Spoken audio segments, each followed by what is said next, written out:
పేదల వైద్యానికి పెద్దపీట. ఇప్పటికీ ఆరోగ్యశ్రీ సహాయాన్ని పెంచాం. వైద్య శాఖకు బడ్జెట్లో ప్రాధాన్యత ఇస్తాం. ప్రభుత్వ ఆసుపత్రులను బలోపేతం చేస్తాం. వైద్య ఆరోగ్య శాఖ సమీక్షలో డిప్యూటీ సీఎం బట్టి విక్రమార్క. ఆశా వర్కర్లు, ఏఎన్ఎంలు, జూనియర్ డాక్టర్లకు సరైన సమయంలో జీతాలు ఇవ్వాలి. వైద్య ఆరోగ్య శాఖ మంత్రి దామోదర్ రాజనరసింహ. ఆశా వర్కర్లు, ఏఎన్ఎంలు, జూనియర్ డాక్టర్లకు జీతాలు సరైన సమయంలో ఇవ్వాలి కాదు, జీతాలను పెంచాల్సిన అవసరం కూడా ఉంది.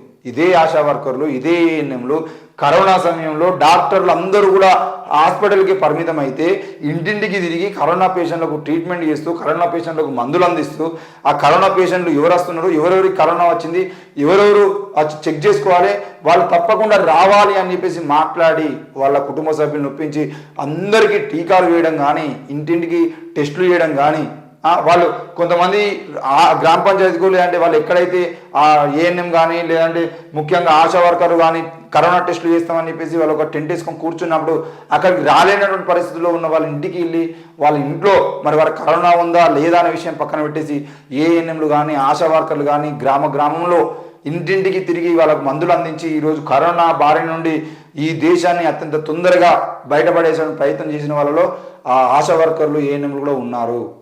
దాదాపుగా వాళ్ళకు సంబంధించిన విషయంలో చాలామంది అనారోగ్యానికి గురై కనీసం ఆసుపత్రికి పోలేని పరిస్థితుల్లో అనారోగ్యానికి పాలై చనిపోయిన వాళ్ళు ఎంతోమంది ఉన్నారు. మరి కరోనా సమయంలో అత్యంత దారుణంగా ఇబ్బందులకు గురైనటువంటి వ్యక్తులు కూడా వాళ్ళే.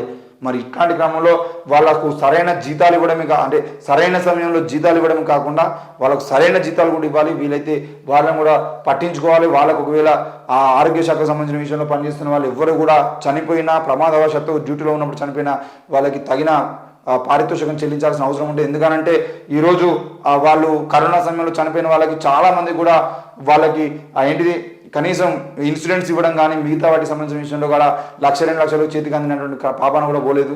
మరి అట్లాంటి క్రమంలో వాళ్ళందరినీ పట్టించుకోవాల్సిన బాధ్యత ప్రభుత్వం మీద ఉంది. మరి ఇన్నేళ్ల పాటు ప్రభుత్వం పట్టించుకోలేదు, ఇప్పుడైనా కాంగ్రెస్ పార్టీ పట్టించుకుంటుందని చెప్పేసి ఆశతో ఉన్నారు. కాబట్టి ఆ విషయంలో ఒక నిర్ణయం తీసుకోవాలి. ఇక సీఎంను కలవడంలో మతలేమేంటి?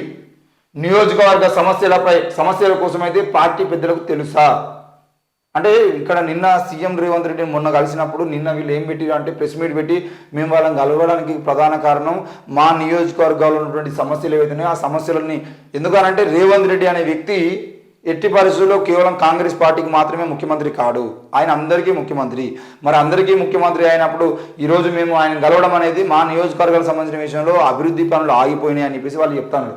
మరి అభివృద్ధి పనులకు సంబంధించిన విషయంలో, నియోజకవర్గాల అభివృద్ధికి సంబంధించిన విషయంలో ఒకవేళ వాళ్ళు కనుక నిజంగానే రేవంత్ రెడ్డిని కలిసి ఉంటే ఆ విషయం మేము పలానా వ్యక్తిని కలుస్తున్నాము, ముఖ్యమంత్రిని కలవడానికి పోతున్నాం అనే విషయాన్ని కేసీఆర్ దృష్టికి కానీ, కేటీఆర్ దృష్టికి కానీ, హరీష్ రావు దృష్టికి కానీ వాళ్ళకి తీసుకుపోయారా అనే విషయాన్ని పరిశీలిస్తే అట్లాంటిది ఏమీ జరగలేదు. అసలు వీళ్ళు పోయి కలవడం అనేది వాళ్ళని కూడా ఆశ్చర్యానికి గురి చేసింది అనే విషయం బయటపడ్డది. మరి పార్టీ మారట్లేదని ప్రకటించుకోవాల్సినటువంటి పరిస్థితి ఎందుకు వచ్చింది? వాళ్ళు కనుక ముందే ఎస్ మేము పలానా వ్యక్తిని కలవడానికి పోతున్నామని ముందే పార్టీకి కనుక చెప్పి ఉండేది అంటే మళ్ళీ ప్రెస్ మీట్ పెట్టి మరీ ఈరోజు మేము ముఖ్యమంత్రిని కలవడానికి ప్రధాన కారణం పార్టీ మారడం కాదని చెప్పుకోవాల్సిన అవసరం ఉండదు కదా. మరి అట్లా చెప్పుకున్నారంటే వాళ్ళు పార్టీకి చెప్పకుండానే వేయరా అనే విషయం అర్థమవుతా ఉంది. మెదక్ టికెట్పై కవిత పట్టు, అందుకే ఈ హైడ్రామానా వివాదమైన ఆ నలుగురి తీరు, బీఆర్ఎస్కు చెందిన ఆ నలుగురు ఎమ్మెల్యేల తీరు పార్టీలో పెద్ద వివాదానికి దారితీసింది. పార్టీ పెద్దలకు చెప్పకుండానే ఆ నలుగురు కాంగ్రెస్ పార్టీకి చెందిన సీఎం రేవంత్ రెడ్డిని కలిసి శుభాకాంక్షలు తెలపడం వెనుకాల మతలబేంటి అనే చర్చ మొదలైంది. తమ నియోజకవర్గ సమస్యలు అభివృద్ధి కోసమే మర్యాదపూర్వకంగా సీఎంను కలిశామని బీఆర్ఎస్ ఎమ్మెల్యేలు ఎంత నోరు చించుకొని చెప్పినా పార్టీ మారుతున్నారనే ప్రచారాన్ని ఆపలేకపోతున్నారు. తామంతా కేసీఆర్ వెంటనే ఉంటామని స్పష్టం చేసినప్పటికీ తలెత్తిన అనుమానాలు ఇప్పట్లో సమసిపోయాలని లేవు. పార్టీలో ఇంత గందరగోళ పరిస్థితి రావడానికి ఆ నలుగురు ఎమ్మెల్యేలు తీరే కారణమా, లేక వాళ్ళ వెనుక ఎవరైనా ఉండి నడిపించిన హైడ్రామానా?